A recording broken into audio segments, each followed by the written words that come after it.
What are the cards you should get from Cyberstorm Access? Welcome back to YGOPD, everyone, your Yu-Gi-Oh! Professional development. I mentioned I'll be throwing up a few quicker videos throughout the week this week, and this is going to be one of them.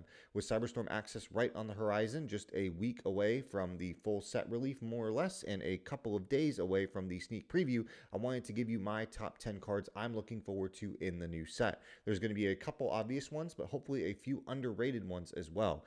Feel free to post down below what cards you are looking forward to getting the most in Cyberstorm Access. Now, for the cards. Number 1, Vicious Stroud. Let's get the elephant in the room out of the way right now. If you want to play Manadome or Manadium now, Scareclaw, the Hero Libs, Baron, Turbo, Crazy Nonsense Engine, you're going to need at least one of these, and it's on my list as a mandatory pickup.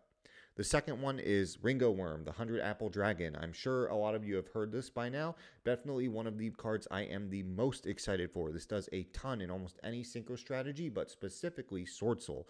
For it only being an Ultra, I'm really hyped to see how people are going to use this insane extender moving forward. The third one on my list is Ice Jade Agarine Rahan. I am so thankful that this is an Ultra. It's another banger in the Ultra slot.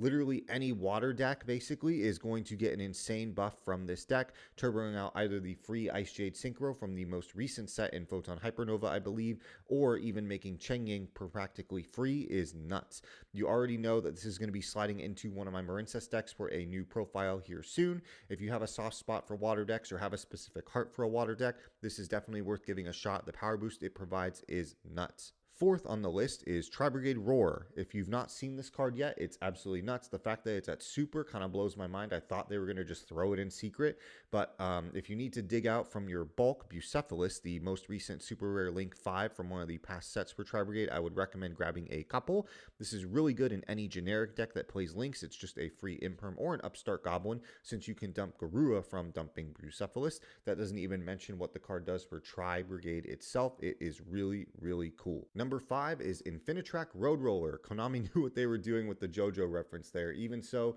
another extender for Earth Machine. This deck is always popping back up at the start of a format. Konami never seems to slow down on Earth Machine support and just Earth support in general. If you're looking for something to try with that deck and still want to stick more with the combo variant, this is a great piece for you, letting you take out little weird techs like I was messing with Instant Fusion or Ready Fusion, but now having the extra level 5 in-engine extender is really, really great.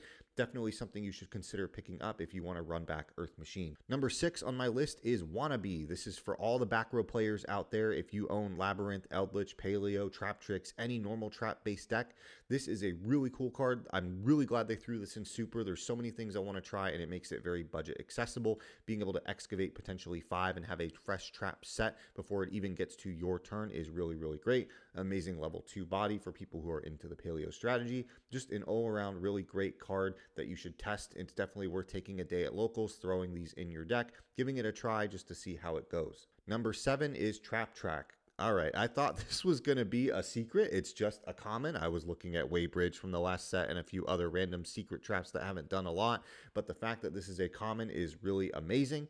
Depending on your deck, if you don't like Trap Trick or want to try to mess with some other things, I believe this will work a little bit well and maybe Unchained even down the line. This is definitely something to consider. Keep a few, don't throw them all away in your bulk. Keep some for yourself. In the same vein of amazing commons is Cyberstorm. This is a really crazy card. Sorry if I butchered that. Everyone's talking about the new firewall stuff. Don't get me wrong, it's amazing, but this is a hidden gem. If you've not looked into it, it's really, really neat. Being able to summon any Cybers or a way to a Cybers fusion to then make this to get a basically free rank 4, aka Alimbertion, seems a little bit unfair. I've been messing with Cybers Gadget as a 1-card combo to get into this and then Alimbertion and those kinds of lines. Definitely make sure you set a couple of these aside for yourself. Number 9, I'm going to call this a dealer's choice for a synchro that you might be looking at. There's a lot of them in this set, and if you haven't seen them already, just to name a couple bangers, there are Chaos Angel, Bestial Dispatter, and the Golden Cloud Beast. There are a few others as well. I would really recommend looking into this and seeing what 1 or 2 synchros you might look for a couple of your decks and strategies you're going to play.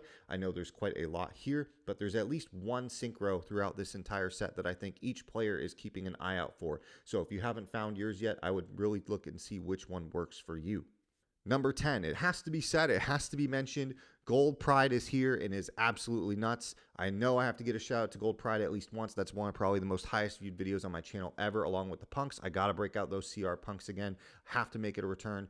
It's been so long, I don't even know, since we've gotten good support in the TCG for an exclusive wave that's been back-to-back insane good waves of support. This is going to be a really fun and really powerful rogue contender. I think just playing this deck is just going to feel like a good time. Regardless of what the meta is, I just really think I'm going to enjoy playing this deck, and I think you will too. Keep an eye on it. I think it'll be a little expensive in the beginning, but it will definitely settle down and be a really good, affordable rogue option. And my honorable mention is Double Hooking. I've been secretly keeping my eye on this card. It's a common in the upcoming set, I believe. People have been clamoring about the new best decks, that we're going to see so many like just build a board decks, a lot of monsters, a lot of big Omni Negates, and people are saying you need to stick to Sphere Mode, Lava Golems, Kaijus, all of that's coming back in, Kurikara even.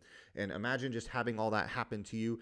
Activating this is a quick double Monster Reborn for Sword Soul, even bringing back Baron Chijao. You're right where you started. Definitely something at least worth keeping an eye on and trying. May not be great, but something to experiment with nonetheless. So that's it. That's my list of what I'm looking for in Cyberstorm Access. There were a couple obvious ones, but I hope there were some that originally maybe flew under your radar, but now pique your interest a little bit.